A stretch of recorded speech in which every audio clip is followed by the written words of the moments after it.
Hello, everyone. Can you hear me?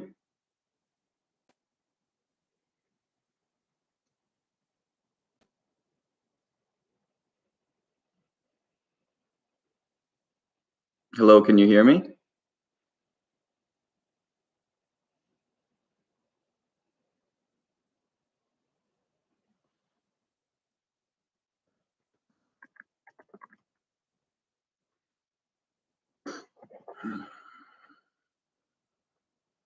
Okay, perfect.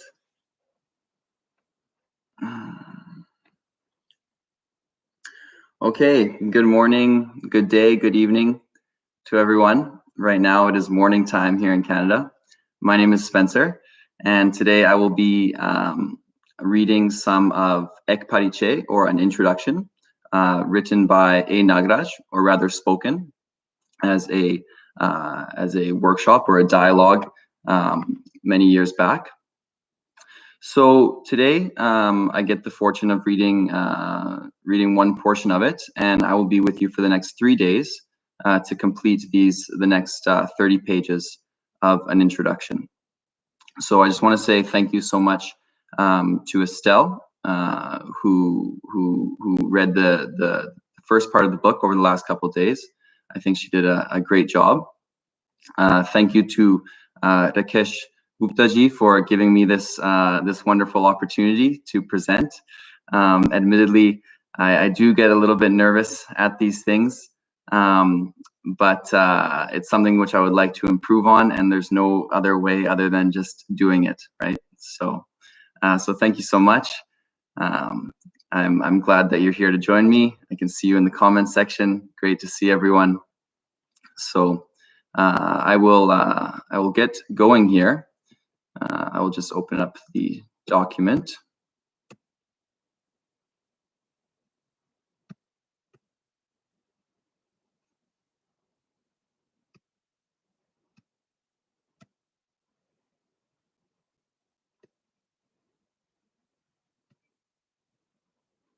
Okay, I do apologize. I have a small technical difficulty here. As I've signed into this account, I am no longer signed into my previous account where I had the introduction written down. So I will just pull it up on my phone here for a quick solution.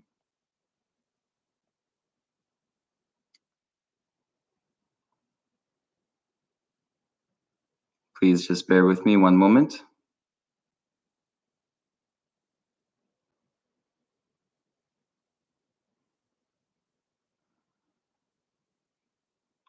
Perfect. Okay, so before starting, I just wanted to express my gratitude towards A. Nagraj Babaji for all his wonderful work and life. It's been a great inspiration for me. I would like to express my gratitude towards everyone who has touched my life in whatever way and helped me along the way, and many of you are here right now. And here we go.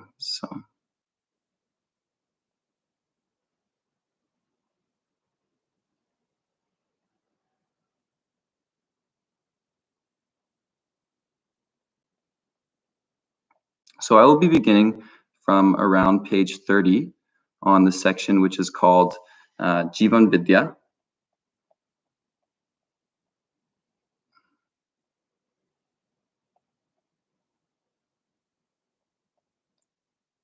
Okay, so page 32, Jivan Vidya.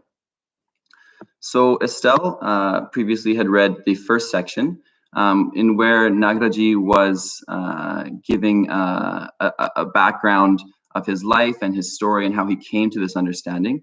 Section 2 is now an introduction to Jivan, basically, which is a new concept which he is proposing, which is a crux to this philosophy. So we'll go into that now. So Jivan Vidya, these are two Hindi words, and they have not been translated intentionally. And the reason is that there is really no direct English word for Jivan or Vidya. If you do just a quick Google search of Jivan as translation, it will come something like, so Jivan is life. And in Hindi, as I've understood, people will use it in that context, Mera Jivan bahut XYZ. So my life is very good. My life is, tough right now. So one way it roughly could be translated as life. The second way it could roughly be translated is as consciousness. Basically, it's the one who is alive, the one who is living, or consciousness. So I may, interject those words life or consciousness as I'm reading, but for the most part, we'll stick with just the word jivan, as it is not directly translatable. And vidya is more or less knowledge of jivan. Okay, so here we go, and thank you for joining me. So I will give my analysis as I'm going along to whatever I feel necessary and whatever my ability here. So. Jivan Vidya. I have understood Jivan, and it is from this point that the effort to make you understand begins. This process is called Jivan Vidya. I want to first make it clear that every Jivan has equal potential. What is Jivan? Every human being wants to understand the source of their consciousness and produce evidence and of its presence. It is their fundamental objective. Jivan is neither material, physiochemical, nor is it non-material. Jivan is an atom, a constitutionally complete atom. Constitutional completeness means neither expulsion nor insertion of particles happens with this atom. However, atoms in physiochemical nature do undergo insertion and expulsion of particles, which leads to what we call a result.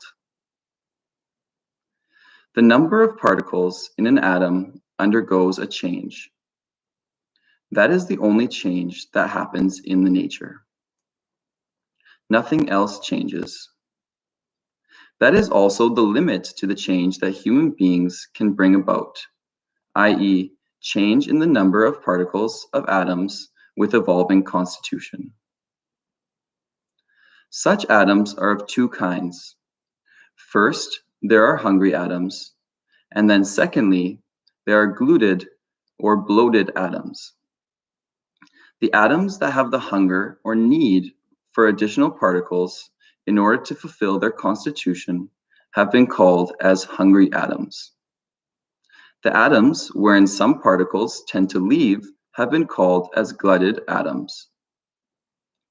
In this way, the activity of both kinds of atoms is only for the sake of achieving fulfillment.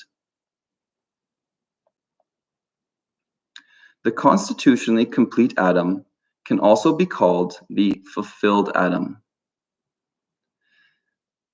This constitutionally complete atom itself is the conscious unit, or jivan. It is called conscious unit because in it lies the power for fully evidencing intelligence and sensitivity. In the absence of jivan, even if humans succeed in manufacturing a body artificially, they would not succeed in evidencing sensitivity. Evidencing intelligence is a far cry. Human beings live and participate in the universal orderliness only along the path which allows their evidencing of intelligence and sensitivity. That is all there is to it. All living beings of animal order evidence sensitivity. The human being, however, doesn't become fulfilled, regardless of what they do, until they have got evidence of their intelligence.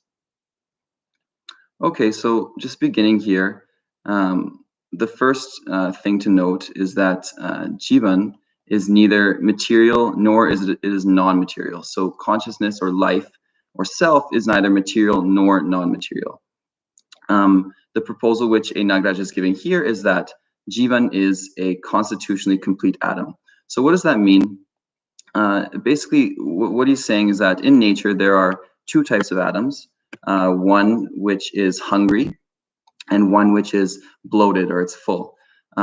And both types of atoms are undergoing continuous change. The one which is hungry wants to include more particles, and the one which is bloated is ready to release those particles. And like this, particles, they keep adding, releasing, making bonds, and this is basic chemistry, that something which has some openings in its valence orbits will want to take more in, and something which is full is very unstable and will release particles. And basically the goal is to try and find stability here. So what is being proposed is that actually at some point there comes a constitutionally complete atom. That is, all the orbits have become saturated or fulfilled.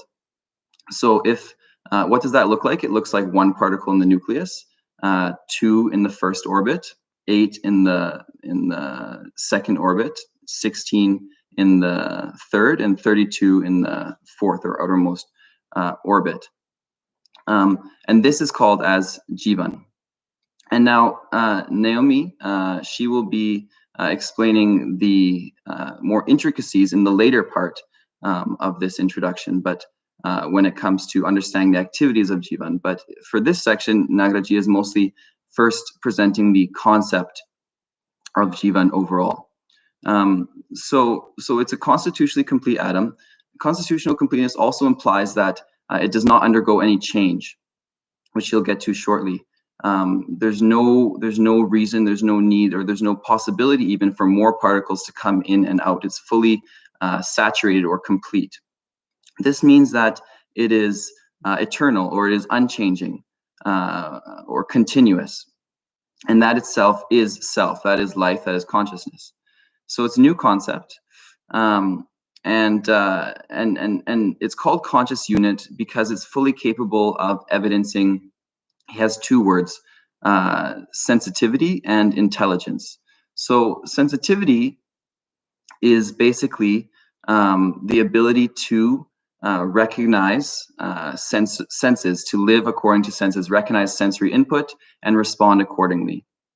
And he's proposing that thus far, human beings, this is the way that we have been living, which is a very sensory oriented. We get some input, we like it, we don't like it, we feel good, we don't feel good, and we respond accordingly.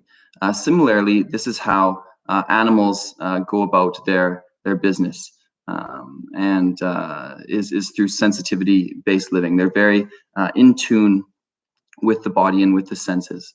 So we'll explain more on that in a bit, but basically this conscious unit has the ability to evidence both sensitivity and intelligence. However, until human being does not evidence their intelligence, one will not be fulfilled. And what is intelligence? Intelligence means having a grand picture, or the correct understanding of nature, of existence, of what's going on here. With that perspective, or with that picture, we're able to be guided not by our senses, not by how this feels or how it looks, or how it tastes. We won't be guided by that, but rather we'll be guided by our wisdom, or by what is right, what is not, what brings orderliness, what will ensure happiness for all. So we will be guided by a much larger perspective rather than the sensory inputs of our body. So let me continue reading now.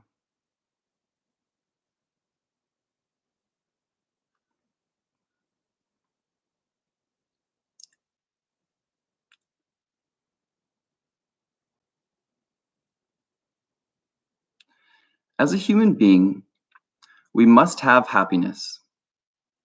In our pursuit of happiness, sometimes we think of becoming happy through luxury and possession. At other times, through prayer and penance. All human effort in their history has been for happiness. Still, there is no evidence of anyone becoming fulfilled or of having found happiness. It is in the same pursuit that I became successful in finding happiness through right understanding. I think every human being can become happy upon becoming wise. All human beings are one, united when they are right, and they are many, fragmented when they are wrong. To achieve this unity, there was a need to recognize that which is equally present in every human being, the thing which could become the holder and bearer of righteousness. That entity I understood to be Jivan. When Jivan lives with right understanding, it evidences resolution everywhere. The human being is happy with resolution and miserable with problems. Jivan is the entity that understands, while it is controlling a human body. Whatever level of training we bring about in animals, such as a bull, cow, or other animals, it is all based only on their sensitivity. Now, how can one human being train another human being? No one could make anyone understand anything forcefully. One could remain controlled out of fear of livelihood for some time, but not forever. After some time, one casts the shield of fear aside. We have seen the end of slavery to be evidence of this in human history. Sensitivity-based design of human living has to have the use of fear and temptation. It is only on the basis of fear and temptation that all nations, all religions, all industrial establishments, and all commercial organizations claim to provide order to their people. However, in reality, neither fear nor temptation brings order to the human being, because neither fear nor temptation or greed is acceptable to human being. Then what should be there in the human being so that they could be orderly? For this, the human being should have the way of recognizing values and doing evaluation. It is possible to realize the tradition of resolution with these two. The values and evaluation is manifestation of right understanding only. These are not bodily or mechanical activities. Modern science claims everything is machine-like, and there is no such thing as value. Hence, it professes a machine-like life of struggle, of fear and temptation. This mechanistic worldview alone has brought humankind to the edge of their annihilation. Okay, I'll stop there as well and just go back. So basically, Nagraj here is proposing that we all want to be happy, or the goal of every life, the goal of every Jivan is to be happy. We've tried to achieve happiness through multiple ways, and one is through accumulation and enjoyment. You could call that as materialism or sensory fulfillment. Just enjoying life, getting as much as we can, hoarding, consuming. And it doesn't have to be any extreme, but it can be not very evident, but it's still, when we're doing those things, we're expecting the outcome of happiness. The second way would be through renunciation or penance, a more spiritual approach, which means that this world is not the thing which needs to be pursued. It's temporary, it's changing, so we should pursue something else, and so we'll do our devotion, we'll do our chants, we'll do our renunciation, and rather give up these things in the expectation of happiness. So neither accumulating nor renouncing, Nagraji is saying, will bring happiness continuously. For some time, it will feel good, absolutely, but one gets tired. And I believe later on he says, when one gets cold feet from this one, then they jump to the next one, and vice versa. So it's not something which brings happiness continuously for everyone forever, right? So we're looking for happiness sometimes, but continuity of that. So according to Nagraji, it's only through right understanding that one becomes fulfilled or happy forever, continuously. And he'll get into what is right understanding later, but briefly, right understanding would mean having a clear or a proper perspective, or seeing the reality as it is clearly. And that can be broken down into three subsections. One is having knowledge of existence. What is existence? What is nature? What is out there? How does it work? Okay. Is it a chaos? Is it order? Is it by God? Is it mistake? What is it? We need to have clarity of that. The second one would be having understanding of self, of life, of jivan, consciousness. We want to understand what it is to be alive, what it is to be conscious, who am I? And here again, he's proposing, I am jivan, I am consciousness. So that's the second part which we want to understand. We want to have clarity of. And the third part is clarity of what is humane conduct. So how should one live in a humane way? How should one interact with other human beings, with the rest of nature? That will lead to happiness, that will lead to good outcomes for everyone. So these three subsections, existence, self, and humane conduct, can be compiled into one heading, which is right understanding. So if we are seeing these things properly as they are, then we can be happy. We can be happy continuously. If we're not, then as we go through life, we're going to run into struggles. If I believe myself to be body only and I don't see any conscious aspect, then this will lead to a certain result. If the reality is not that way, if I'm not body, if I'm more than body, then I will run into friction. I will try to live according to body, but something else is there which is not getting fulfilled. You're forgetting your relationship with something else. Thus, continuous fulfillment will not arise. So, please excuse me, I just lost my page here. I'll just come back.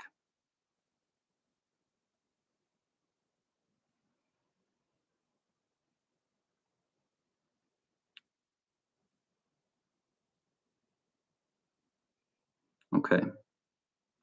So happiness will be a result of right understanding. And Nagarji says that, we are united in right and we are fragmented in wrong.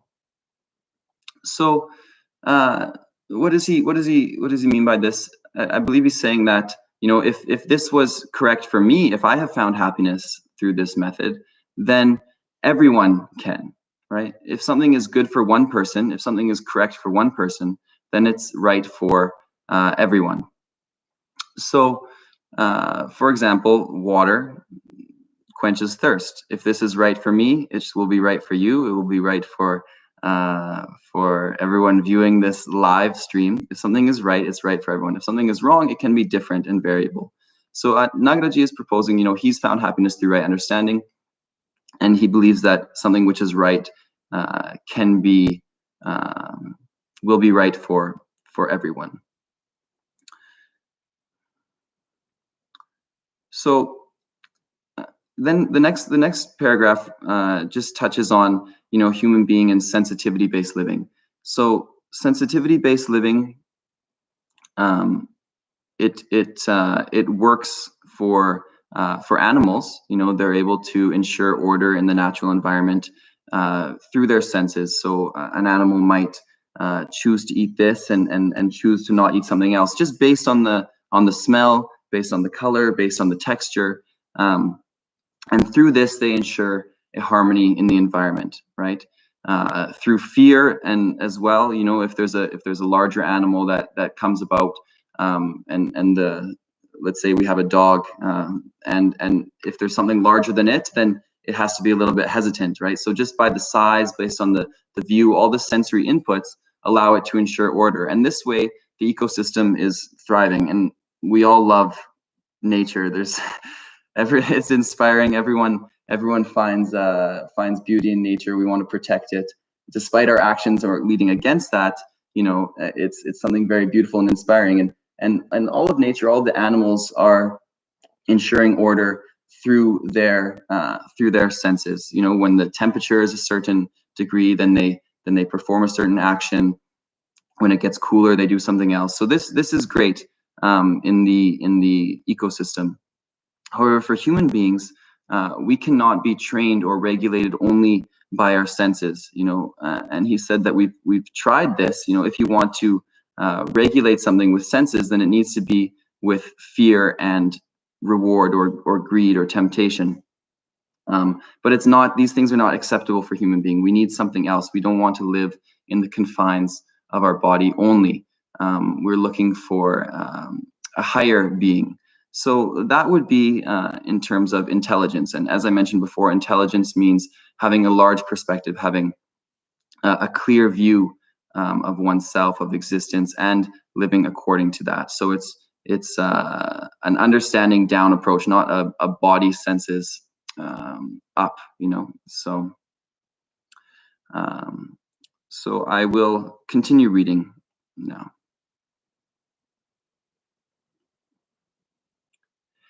A problem cannot be solved by bringing in another problem, or by bringing in any number of problems.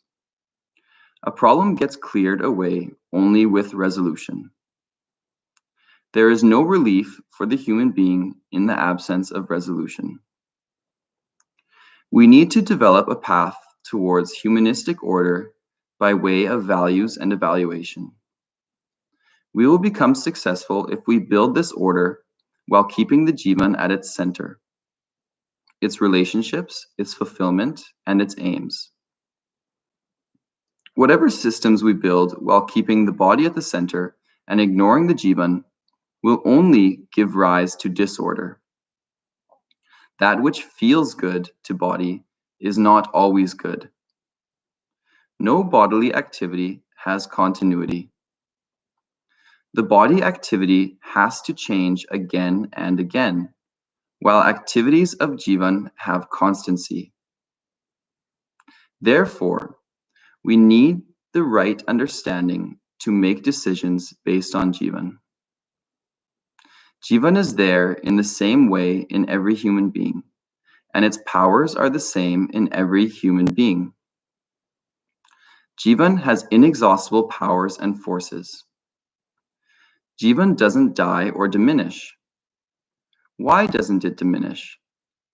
The Jivan atom doesn't ever undergo any sort of change in its constitution, so its powers and forces remain inexhaustible. Jivan is a force by the way of its being, existing, and it is a power by way of its motion. The evidence of its presence is in every human being's acceptance of their constancy of their existence. Existence itself is presence. The study of any reality happens only in its presence. Jivan is equally there in all human beings, and its forces and powers are the same in every human being. Lastly, happiness is the aim of every Jivan or life. It is the evidence of this is that all human beings want to become happy. This is the aim of all human beings. We need to keep these things in our mind. So, the Jivan is a constitutionally complete atom. It is a conscious unit. Now the question arises, who created Jivan? Confusion has remained so far on whether there is some creator and destroyer of existence. Human being also thinks that they too can create and destroy. This is the basic premise of modern science. The idea that we could create or destroy something has caused great deal of frustration in humankind. Some nations say that they can make an atom bomb, while some say that they can't. And therefore, the idea of equality between nations has no bearing. Equality actually regards the way things naturally are in existence. Existence is naturally in the way of coexistence. If we do anything unnatural, then it must face resistance from somewhere or the other. Business got reduced to a kind of profit mania by the same thinking, never seeing equality, always seeing in terms of less and more instead. One person thinks something is worth less, while the other person thinks it is worth more, and they keep on fighting. This thinking could never happen, could never anywhere result in a healthy and happy human living. Therefore, in order to lead a healthy and happy life, the human being will have to live with values and evaluation. The first step of that is right understanding. The second step is honesty. The third step is responsibility. And the fourth step is participation. Human beings have to evidence themselves in these 4 steps. The content of this understanding is under 3 headings: knowledge of Jivan, knowledge of the holistic view of existence, and knowledge of humane conduct. Jivan is eternal, aspires for happiness, and can only evidence happiness in the human tradition. The first step for that is to understand Jivan, and this step is called Jivan Vidya. Jivan is the holder and bearer of knowledge. There are 3 aspects to it: the knowledge, the learning, and the learned. Knowledge is an integral aspect of the whole existence. Jivan too is an inseparable part of existence. Learning happens in Jivan. The learned one is the human being. Okay, so we'll take a pause there and just go back a couple paragraphs.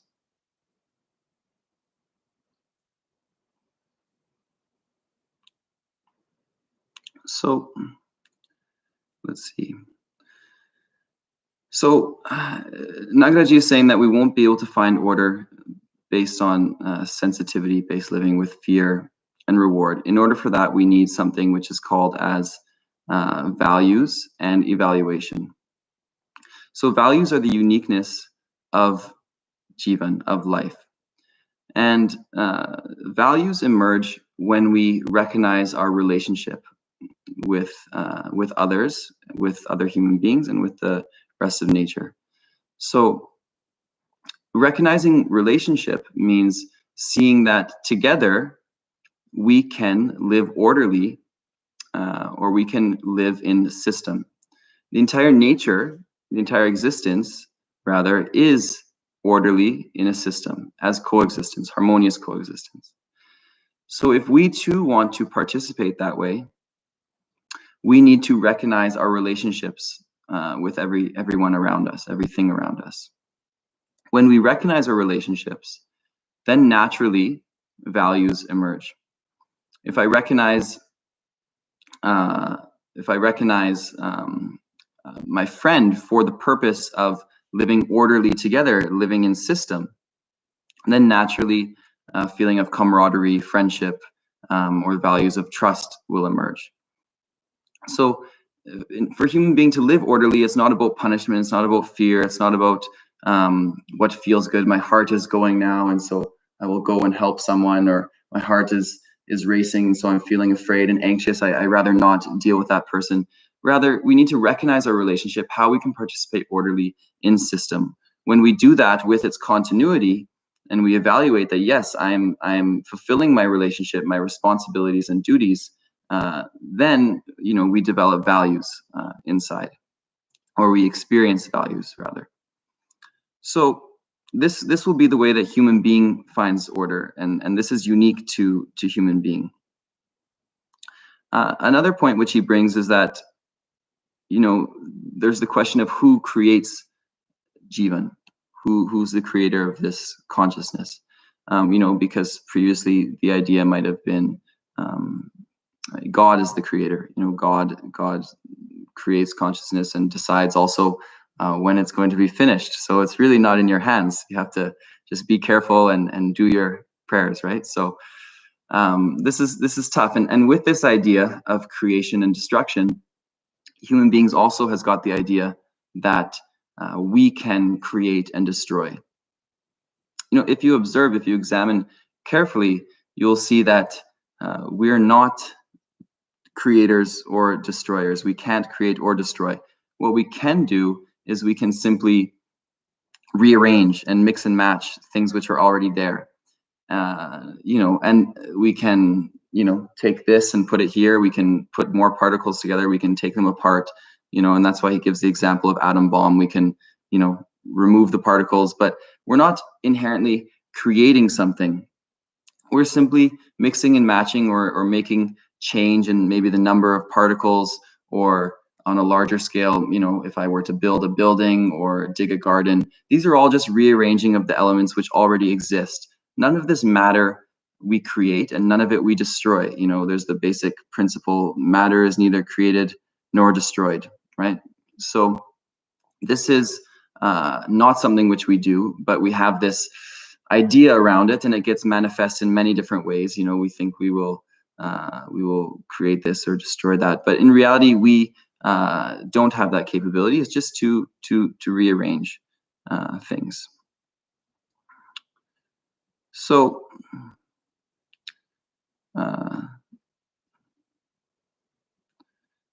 let me continue reading now.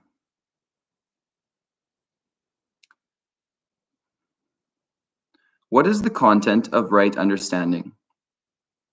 The entire existence in the form of coexistence is meant to be understood. This itself is knowledge. The holder and bearer of learning is Jivan, and the one who evidences it is human being. The human being is a combined expression of Jivan and body. In this way, we become clear about the significance of the human being, the significance of Jivan, and the significance of coexistence. Coexistence is the way existence manifests. Development is the way coexistence manifests. Jivan is the way development manifests. Awakening is the way Jivan manifests. For this, coexistence itself is the seen, and Jivan itself is the seer. The composition and decomposition activities in the physiochemical world are interrelated and have an eternal presence. You will not find any point of time ever when there is no change taking place in the physiochemical nature. It is Jivan who is the seer witness of all these composition and decomposition activities. The entity that sees and understands is Jivan. The body does not understand anything. The part of body which is not being made alive by Jivan becomes numb, and there is no sense of hot or cold there. Another example: during surgery or under anesthesia, one gets no sense of pain from cutting and stitching of body. Sensory perception happens only in those parts of body which Jivan keeps alive. Jivan becomes the seeker of truth, reality, and meaningfulness only when it becomes eager for knowledge of its own fulfillment. This understanding of truth, reality, and meaningfulness itself becomes the basis of Jivan's fulfillment. This is why we need to understand Jivan, and this need to understand is there in the rich as well as the poor, in the strong as well as the weak, in the elders as well as the young. We get another formula from seeing the principle of equality in coexistence. Jivan Vidya is without the sentiment of class struggle. It has the basis of universal good. It encompasses the source of well-being and the continuity of happiness. It has the evidence of resolution.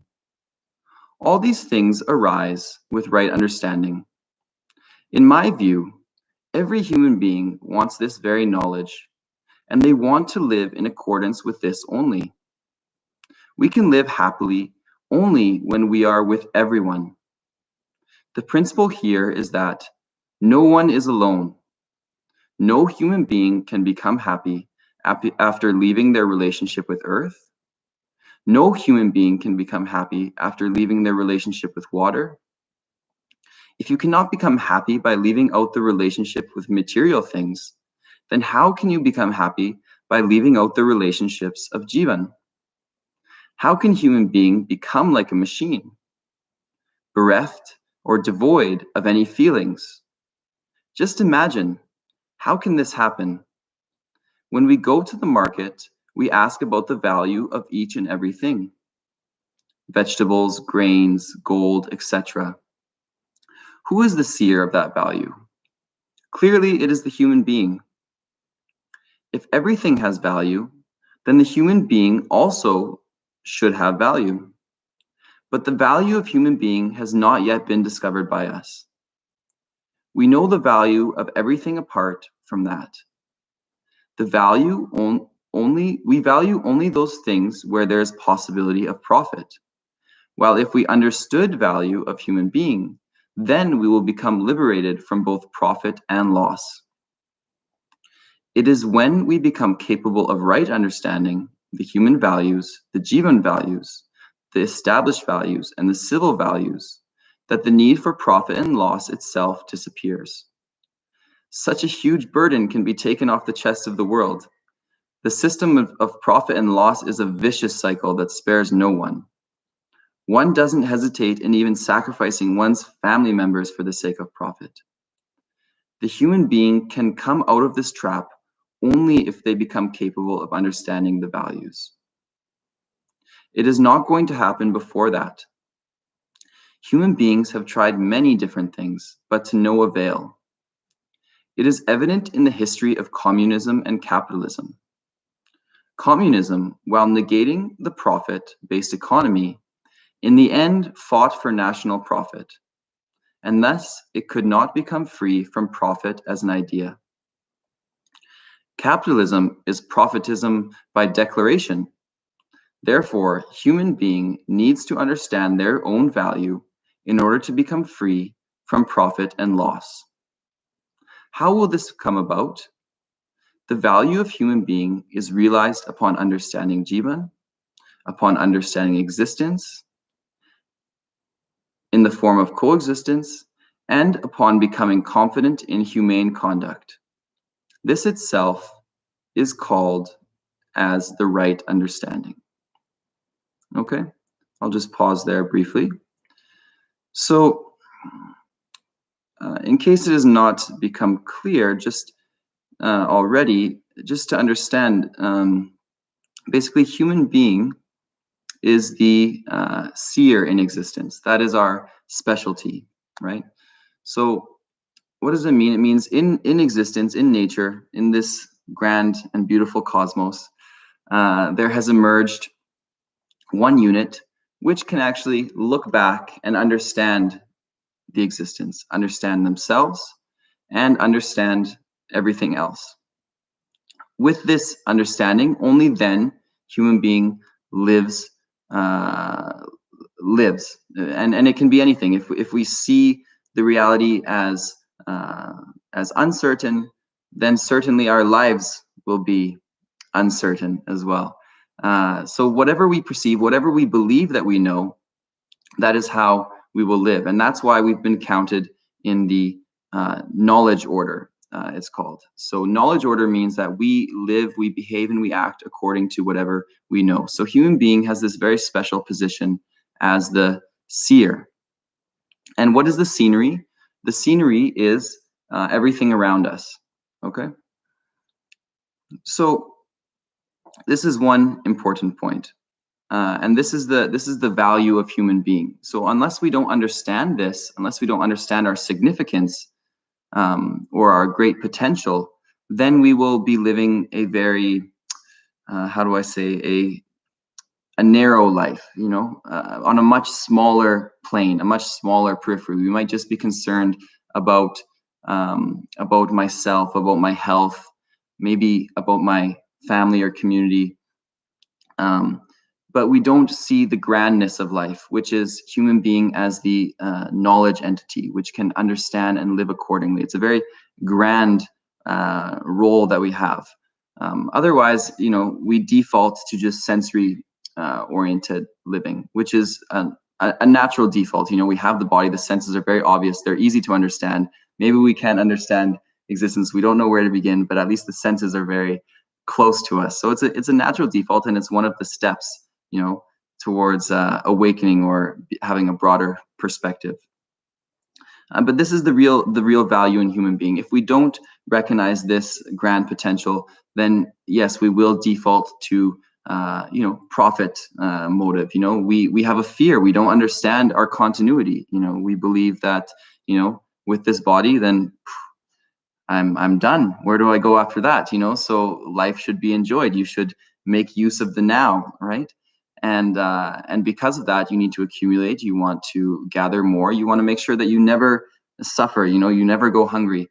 And of course, one should never go hungry this way or that way. But especially if one is not seeing their continuity or any larger contribution, then profit or consumption can become the primary objective of life. And he gave the example that there's communism. Even communism was tried to eliminate or negate the profit-based economy, but in the end was fighting for the national profit, whereas capitalism, by definition, is promoting profit. So without really understanding the true value of self, or our true potential, then this is the direction in which we will live. Okay, let me continue, and I have around 15 minutes more, so we'll read a little bit more. It is when we start living in accordance with human values that we become capable of doing what is right. Until then, we are caught up in one obsession or another, and we don't succeed in doing right. We need to understand Jivan and coexistence in order to become wise. This itself is Jivan Vidya. Vidya has two parts: knowledge of Jivan and the knowledge of holistic view of coexistence. Jivan is the holder and bearer of both these. The process of Jivan's understanding itself has been called as the knowledge of Jivan. The process of Jivan's understanding the existence has been called as the holistic view of existence. All Jivans are equal. The Jivan is there in the same way in all human beings. What is the nature of this equality? When we understand the way Jivan knows itself, the way it evidences knowledge, and the way it understands existence, and the way it evidences coexistential orderliness in human living, it becomes clear that all Jivans are equal. There is no provision of understanding in any part of body, such as hand, legs, ears, nose, eyes, brain, or heart. This provision is only in Jivan. Jivan is the entity which understands Jivan, and it is Jivan only that understands existence. There is nothing else that will understand.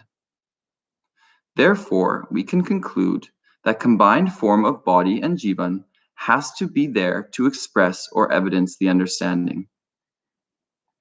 It would not happen with just body, nor would it happen with just Jivan. The focal point of evidence regarding the human being's embodiment of orderly living and their participation in universal orderliness, which itself is the purpose of right understanding. All of us naturally want to live in the universal orderliness, and this intent is intrinsic to Jivan. The right understanding is not an imposition. In course of understanding existence, it becomes clear that existence itself is coexistence, because nature, saturated, immersed, soaked or imbued, and surrounded in the omnipresence itself is the existence. Nature is in the form of entities that can be counted. The one who does the counting is the human being. The countable entities include all sentient and insentient nature.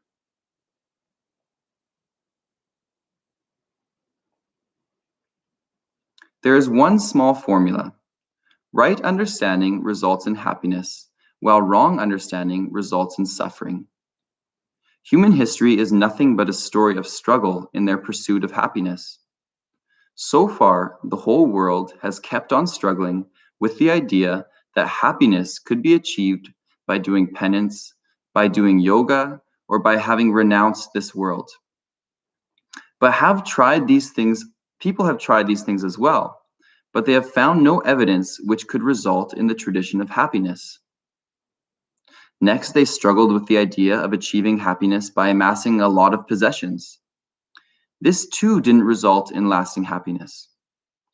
No one has been able to achieve lasting happiness from any of these two ideas.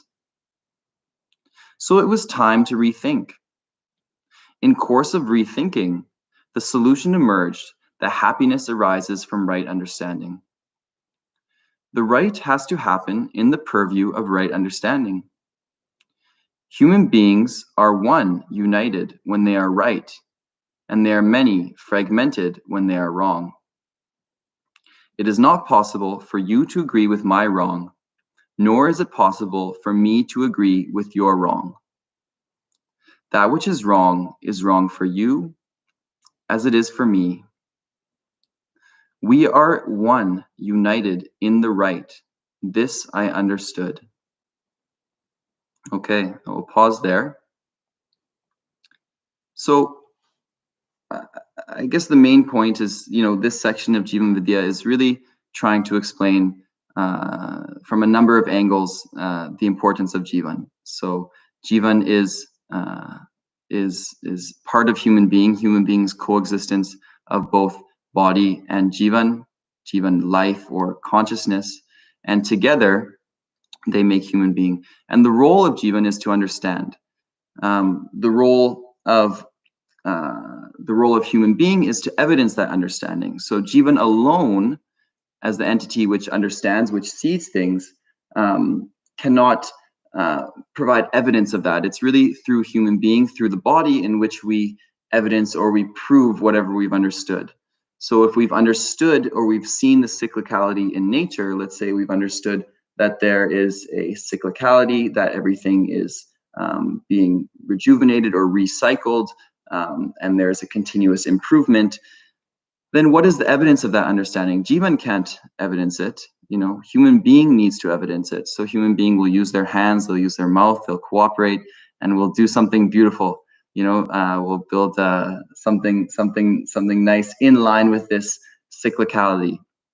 So it's human being who evidences. So this whole section is really just trying to, give you an understanding of human being as a coexistence of both body and Jivan, and really the role of Jivan and its speciality.